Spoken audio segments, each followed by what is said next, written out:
Welcome to Arjuna Government Exams Quiz. Today's current affairs. Let's begin. Arjuna सरकारी परीक्षा quiz में आपका स्वागत है। आज की करंट अफेयर्स। चलिए शुरू करते हैं। Question 1. Recently, the Jammu and Kashmir government revised its compensation norms for soldiers killed in action. What is the revised compensation amount? हाल ही में जम्मू और कश्मीर सरकार ने शहीद हुए सैनिकों के लिए अपने मुआवजे के मानदंडों को संशोधित किया है। संशोधित मुआवजे की राशि क्या है?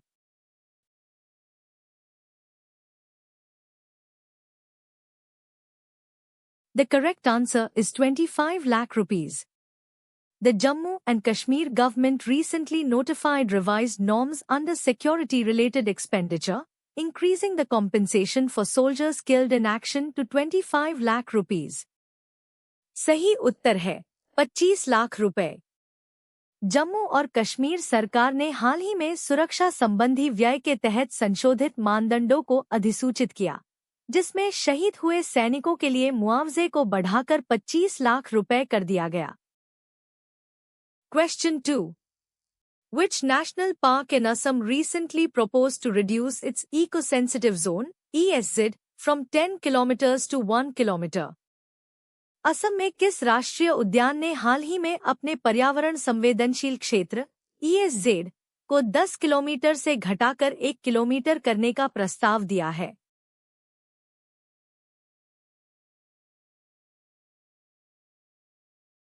The correct answer is Kaziranga National Park. Assam recently proposed to reduce Kaziranga National Park's eco-sensitive zone (ESZ) from 10 kilometers to 1 kilometer. सही उत्तर है काजीरंगा राष्ट्रीय उद्यान। असम ने हाल ही में काजीरंगा राष्ट्रीय उद्यान के पर्यावरण संवेदनशील क्षेत्र (ESZ) को 10 किलोमीटर से घटाकर 1 किलोमीटर करने का प्रस्ताव दिया है। Question 3. Which state government recently announced a ban on analog paneer to ensure the availability of pure dairy products? किस राज्य सरकार ने शुद्ध डेयरी उत्पादों की उपलब्धता सुनिश्चित करने के लिए हाल ही में एनालॉग पनीर पर प्रतिबंध लगाने की घोषणा की है?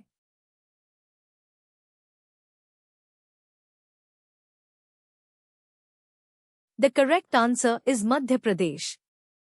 The Madhya Pradesh government recently banned analog paneer to promote pure dairy products and ensure consumer health. सही उत्तर है मध्य प्रदेश। मध्य प्रदेश सरकार ने शुद्ध डेयरी उत्पादों को बढ़ावा देने और उपभोक्ता स्वास्थ्य सुनिश्चित करने के लिए हाल ही में एनालॉग पनीर पर प्रतिबंध लगा दिया है। Question 4. The central government recently directed ride-hailing apps like Uber and Rapido to discontinue which feature, citing it as misleading, manipulative? केंद्र सरकार ने हाल ही में उबर और रैपिडो जैसे राइड-हेलिंग ऐप्स को किस सुविधा को बंद करने का निर्देश दिया, इसे भ्रामक, हेरफेर करने वाला बताया?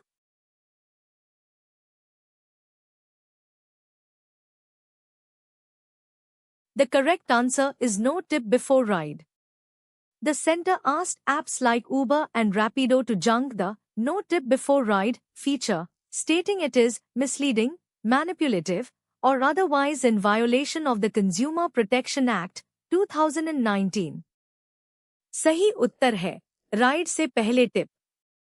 केंद्र ने उबर और रैपिडो जैसे ऐप्स को राइड से पहले टिप नहीं, सुविधा को बंद करने के लिए कहा, यह कहते हुए कि यह भ्रामक, हेरफेर करने वाला या उपभोक्ता संरक्षण अधिनियम 2019 का उल्लंघन है।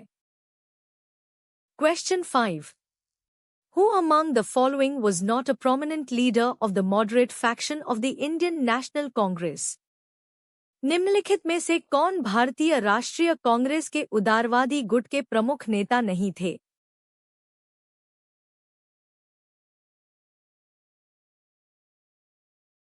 The correct answer is Bal Gangadhar Tilak. Bal Gangadhar Tilak was a prominent leader of the extremist faction, while Dadabhai Naoroji, Gopal Krishna Gokhale, and Surendranath Banerjee were moderates. सही उत्तर है बाल गंगाधर तिलक। बाल गंगाधर तिलक गरमपंथी गुट के एक प्रमुख नेता थे, जबकि दादा भाई नौरोजी, गोपाल कृष्ण गोखले और सुरेंद्रनाथ बनर्जी उदारवादी थे। Question 6. The partition of Bengal in 1905 was carried out by which Viceroy of India? 1905 में बंगाल का विभाजन भारत के किस वायसराय द्वारा किया गया था?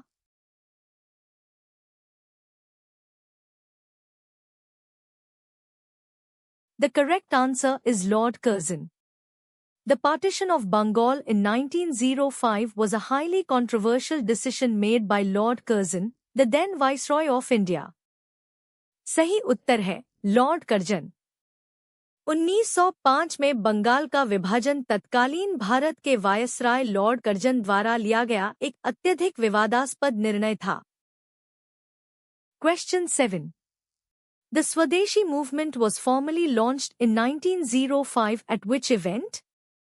स्वदेशी आंदोलन औपचारिक रूप से 1905 में किस घटना में शुरू किया गया था?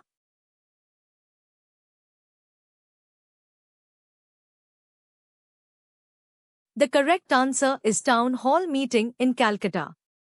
The Swadeshi movement was formally proclaimed on 7 August 1905 at a massive meeting held at the Town Hall in Calcutta. सही उत्तर है कलकत्ता में टाउन हॉल बैठक। स्वदेशी आंदोलन को औपचारिक रूप से 7 अगस्त 1905 को कलकत्ता के टाउन हॉल में आयोजित एक विशाल बैठक में घोषित किया गया था। Question 8. Who founded the Pune सार्वजनिक सभा in 1867? 1867 में पूना सार्वजनिक सभा की स्थापना किसने की थी?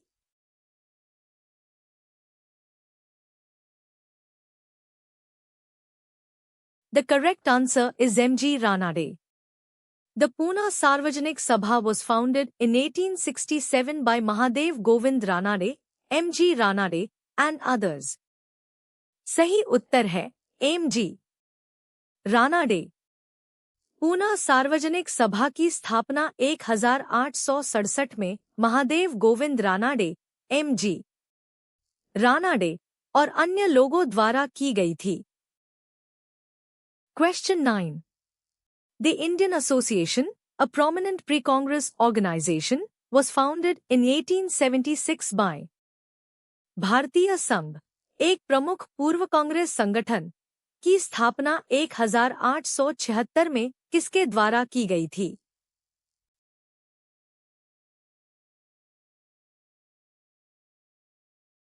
The correct answer is Surendranath Banerjee and Anand Mohan Bose.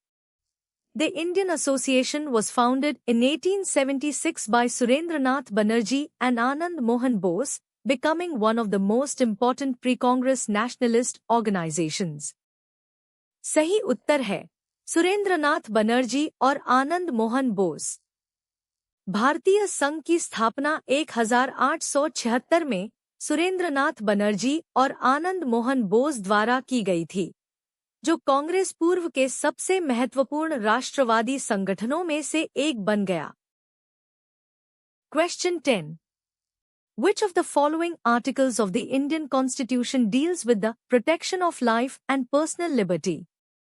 भारतीय संविधान का निम्नलिखित में से कौन सा अनुच्छेद प्राण और दैहिक स्वतंत्रता के संरक्षण से संबंधित है?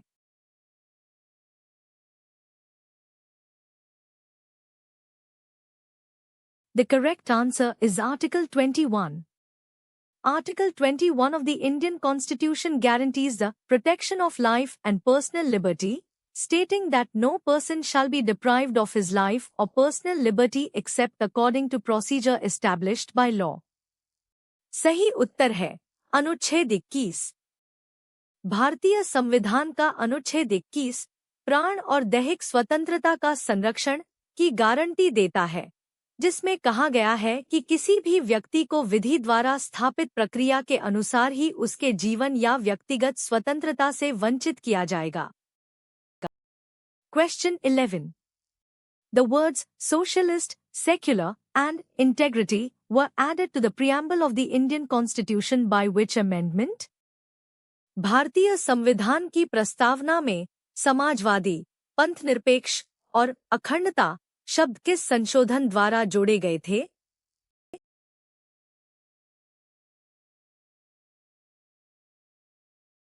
The correct answer is 42nd Amendment. The 42nd Amendment Act of 1976 added the words socialist, secular, and integrity to the preamble of the Indian Constitution. सही उत्तर है 42वां संशोधन। 1976 के 42वें संशोधन अधिनियम द्वारा भारतीय संविधान की प्रस्तावना में समाजवादी, पंथनिरपेक्ष और अखंडता शब्द जोड़े गए थे। Question 12. Which of the following is the highest peak in the Aravalli range? निम्नलिखित में से कौन अरावली पर्वतमाला की सबसे ऊंची चोटी है?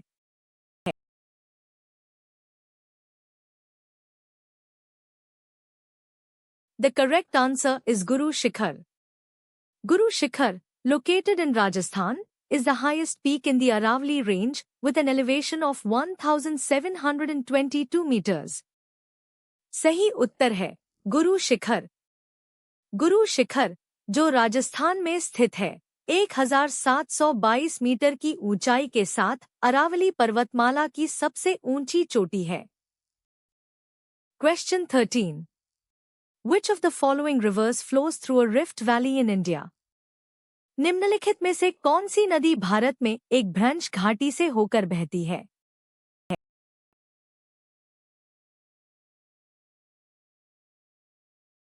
The correct answer is Narmada. The Narmada River is one of the major rivers in peninsular India that flows westward through a rift valley between the Vindhya and Satpura ranges.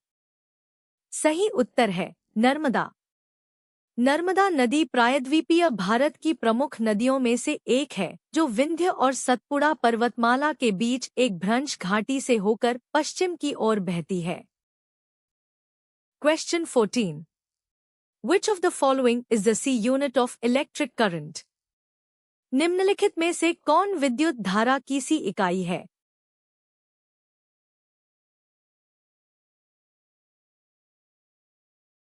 The correct answer is ampere. The ampere, A, is the C unit of electric current, named after French mathematician and physicist André-Marie Ampère. सही उत्तर है ampere. Ampere, ए, विद्युत धारा की सी इकाई है, जिसका नाम फ्रांसीसी गणितज्ञ और भौतिक विज्ञानी आंद्रे-मैरी एम्पियर के नाम पर रखा गया है। Question 15. The concept of Garibi Hatao, remove poverty, was introduced during which 5-year plan in India? Bharat में गरीबी हटाओ की अवधारणा किस पंचवर्षीय योजना के दौरान शुरू की गई थी?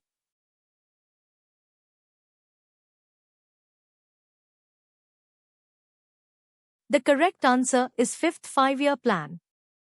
The slogan, Garibi Hatao, was coined by Indira Gandhi and incorporated into the 5th 5-year plan, 1974 to 1979, making poverty eradication a central objective. सही उत्तर है 5वीं पंचवर्षीय योजना। गरीबी हटाओ का नारा इंदिरा गांधी द्वारा दिया गया था और इसे 5वीं पंचवर्षीय योजना 1974 से 1979 में शामिल किया गया था, जिससे गरीबी उन्मूलन एक केंद्रीय उद्देश्य बन गया। Thanks for watching. Subscribe to Arjuna Government Exams Quiz for a new quiz every day. देखने के लिए धन्यवाद। हर दिन नई क्विज के लिए अर्जुना सरकारी परीक्षा क्विज को सब्सक्राइब करें।